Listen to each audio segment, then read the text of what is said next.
আসসালামু আলাইকুম সবাইকে। কেমন আছেন সবাই?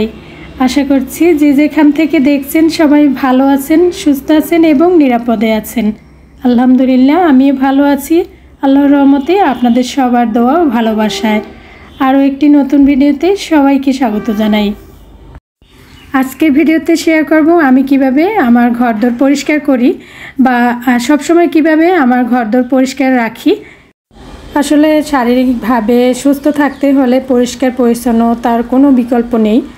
আর নিজে পরিষ্কার থাকলে তো হবে না, নিজে যে ঘরটিতে বাস করি সে ঘরটিকেও সবসময়ের জন্য পরিষ্কার পরিচ্ছন্ন করে রাখতে হবে। নিয়ম করে যদি ঘরদোর পরিষ্কার রাখা যায় তাহলে অসুখ বিসুখ থেকে 100 হাত দূরে থাকা যাবে। তো এটাই হলো কথা। তো আমি এই যে সুইচ বোর্ড পরিষ্কার করে নিচ্ছি, কারণ এই সুইচ বোর্ড কিন্তু সবসময় আমাদের হাতে স্পর্শ থাকে। আর দেখা যায় যে সুইচ বোর্ডগুলো একটু হাতের স্পর্শে ময়লা হয়ে যায়, নোংরা হয়ে যায়, দেখতে বেশ খারাপ লাগে। তো সেজন্য আমি পরিষ্কার করে নিচ্ছি। প্রথমে তো শুকনো কাপড় দিয়ে মুছে নিয়েছি, এবারে সুতির কাপড়ে একটু পেস্ট লাগিয়ে নিয়ে ভালো করে আবার সুইচ বোর্ডগুলোকে মুছে নিচ্ছি। এতে করে হবে কি, সুইচ বোর্ডে যদি কোনো দাগ থাকে সেই দাগ ময়লাও কিন্তু উঠে যাবে। টুথপেস্ট ছাড়াও কিন্তু আর একটা উপায়ে খুব সুন্দরভাবে সুইচ বোর্ড পরিষ্কার করা যায়, সেটা একটু আপনাদের সাথে শেয়ার করি। ঘরে যদি বেকিং সোডা থাকে সেই বেকিং সোডার সাথে সামান্য পানি মিক্স করে সেটা দিয়ে সুতি কাপড় দিয়ে যদি সুইচ বোর্ড মোছা হয় তাহলে খুব সুন্দর করে সুইচ বোর্ডের সব ময়লা উঠে যায়। আর অনেক সময় হয় না যে রান্নাঘরের সুইচ বোর্ডগুলো তেল চিটচিটে হয়ে যায়, নোংরা কালো দাগ পড়ে যায়, সেক্ষেত্রে এই বেকিং সোডার মিশ্রণটা দিয়ে যদি পরিষ্কার করে নেওয়া যায় খুব সুন্দর পরিষ্কার হয়ে যায়, একদম নতুনের মতো চকচক করে সুইচ বোর্ডগুলো। তো বন্ধুরা, ঘরদোর পরিষ্কার পরিচ্ছন্ন রাখাটা কিন্তু একটু কষ্টসাধ্য কাজ, বিশেষ করে যাদের বাসায় হেল্পিং হ্যান্ড নেই। আমারই তো বাসায় হেল্পিং হ্যান্ড নেই, আমার একা হাতেই সব কিছু করতে হয়। তবে কিছু অভ্যাস যদি নিজের মধ্যে আয়ত্ত করে রাখা যায় তাহলে কিন্তু সব সময়ের জন্যই ঘরদোর পরিষ্কার পরিচ্ছন্ন রাখা সম্ভব। কিছু অভ্যাস নিজের মধ্যে আয়ত্ত করে নিতে পারলে কষ্টসাধ্য কাজটিও সহজ হয়ে যায় অনেক সময়। এই যে ঘরের জানালার পর্দাগুলোর ভাঁজে ভাঁজে কিন্তু মাকড়সার জাল থাকে অনেক সময়। তো প্রতিদিন যদি একটু হালকা করে ঝাড় দিয়ে নেওয়া যায় তাহলে সেই মাকড়সার ঝাল আর থাকতে পারে না, আর পর্দাটাও নোংরা হয় না। আর ধুলাবালি পরে তো সব কিছু একাকার অবস্থা হয়ে যায়, যে ধুলাবালি অনেক সময় চোখে দেখাও যায় না। সেক্ষেত্রে শলার ঝাড়ু দিয়ে একটু প্রতিটা বেড পরিষ্কার করে নিলে সেইভাবে আর ধুলাবালি জমতে পারে না। আর ঘরের যে ফার্নিচারগুলো থাকে, ফার্নিচারগুলো যদি প্রতিদিন একটু হালকা মুছে নিতে পারি তাহলে ওইভাবে কিন্তু অনেক বেশি ময়লা হয় না আর কষ্টও হয় না পরিষ্কার করতে। তো এই অভ্যাসগুলো যদি নিজের মধ্যে থাকে তাহলে কিন্তু সব সময় পরিষ্কার পরিচ্ছন্ন থাকা সম্ভব। প্রতিদিন অল্প ধুলা পরিষ্কার না করলে অনেক সময় দেখা যায় কি যে অনেক বেশি ধুলা পড়তে পড়তে এমন একটা দাগ পড়ে যায় ফার্নিচারের উপরে, তো সেই দাগটা কিন্তু আর উঠতে চায় না। তো সেক্ষেত্রে আমি বলবো যে প্রতিদিন যদি একটু হালকা এইভাবে মুছে নেওয়া যায় তাহলে কিন্তু সেইভাবে আর অত ময়লা জমে না, আর সেই দাগটাও পড়ে না, আর পরিষ্কার করতেও কষ্ট হয় না। আমরা তো কম বেশি সব সময় সবাই দেখা যায় যে ঘরে যে ফার্নিচার থাকে সেই ফার্নিচারগুলোকে মুছি, কিন্তু দরজার হাতল এগুলো কিন্তু মোছা হয় না। তবে আমি সবসময় চেষ্টা করি দরজাটাকে একটু পরিষ্কার করে নিতে, কারণ হচ্ছে দরজার হাতল সবসময় আমাদের হাতে ধরা পড়ে, তো সেক্ষেত্রে কিন্তু জীবাণু লেগেই থাকে। এই জন্য দরজাটাও ভালো করে একটু পরিষ্কার করে নিতে হয়। আর আমি দরজার হাতল পরিষ্কার করার ক্ষেত্রে যেটা ইউজ করি সেটা হলো অল্প একটু পানির মধ্যে সামান্য একটু স্যাভলন দিয়ে সেই পানিটা দিয়ে আমি দরজার হাতলটা পরিষ্কার করে নিই। কারণ দেখা যায় যে দরজার হাতল সবসময় আমাদের হাতের স্পর্শ লাগে, তো সেক্ষেত্রে জীবাণু থাকতেই পারে, ব্যাকটেরিয়ার আক্রমণ হতেই পারে, আর এ থেকে তো রোগ জীবাণু বাসা বাঁধতে পারে। বিশেষ করে ঘরে যে ছোট বাচ্চারা থাকে বা মুরব্বীরা থাকে তাদেরকেই তো বেশি রোগ জীবাণুর আক্রমণটা হয়। সেক্ষেত্রে এই পরিষ্কারের বিষয়টা মাথায় রাখলে আমার মনে হয় যে সুস্থ থাকা সম্ভব। আর প্রতিদিন যদি 1 থেকে 1.5 ঘন্টা বা 2 ঘন্টা পরিষ্কার পরিচ্ছন্নতার জন্য সময় ব্যয় করি, তাতে কিন্তু তেমন একটা ক্ষতি হয় না। অন্যান্য কাজের ফাঁকে যদি এই পরিষ্কারের কাজগুলো করে নিতে পারি, তাহলে ওইভাবে আর ঘরে নোংরা হবে না, ময়লা বেশি হবে না, আর পরিষ্কার করতেও কষ্ট হবে না, বিশেষ করে যাদের হেল্পিং হ্যান্ড নেই। তো আমি এক এক করে কিন্তু সব কিছুই পরিষ্কার করে নিচ্ছি। আর অনেক সময় হয় কি যে এই সোফার পিছনে মশা কিন্তু বাসা বাঁধে, মানে সোফা যখন ঝাড়ু দেওয়া হয় তখন মশা বের হয়।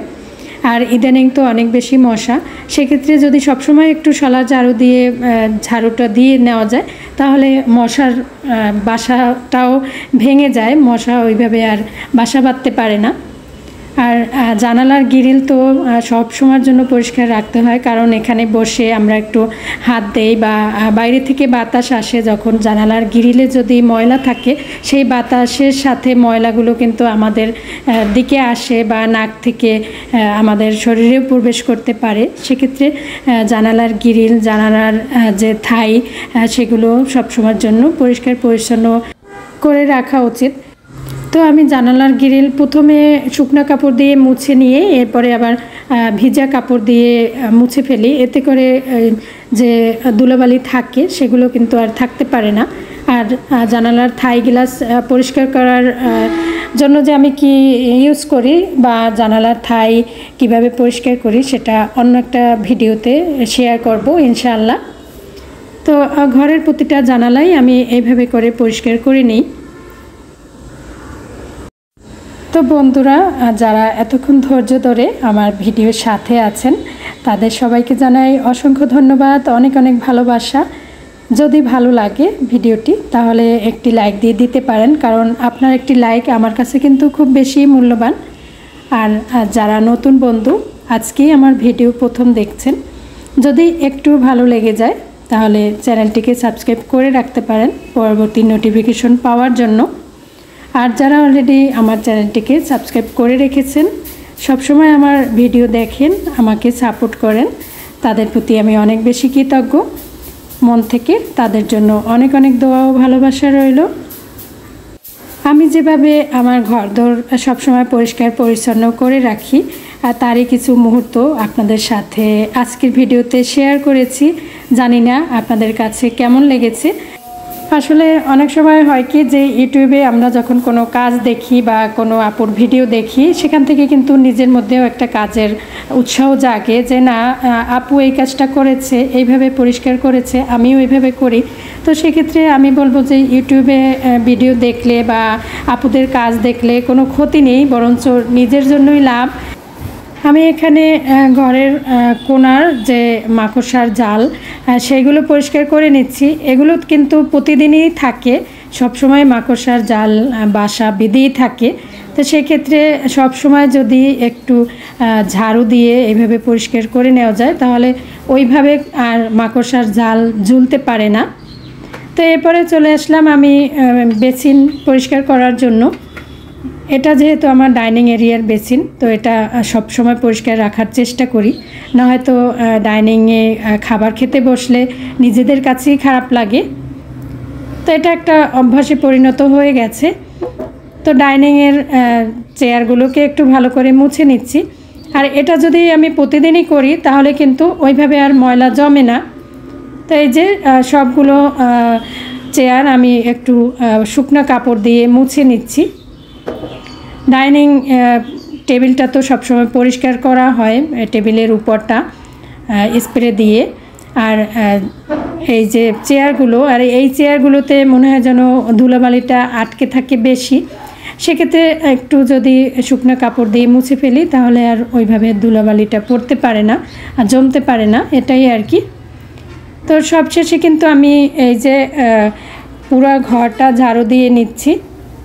তো পুরো ঘর ঝাড়ু দেওয়া তো আপনাদের সাথে শেয়ার করব না, কারণ ঘর ঝাড়ু দেওয়া দেখানোর কিছুই নেই। তো এরপরে চলে আসলাম রান্নাঘরে। রান্নাঘর পরিষ্কারের ভিডিও তো অনেকবারই শেয়ার করেছি।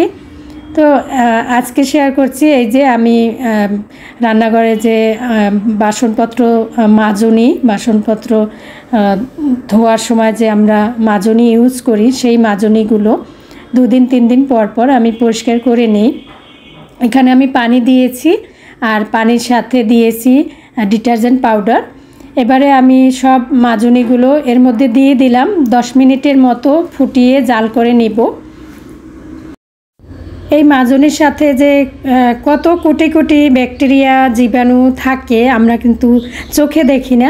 এক্ষেত্রে যদি 2 দিন পর পর এভাবে একটু গরম পানিতে ডিটারজেন্ট দিয়ে জাল করে নেই 10 মিনিটের মতো, তাহলে এই মাজনির জীবাণুগুলো কিন্তু ধ্বংস হয়ে যাবে।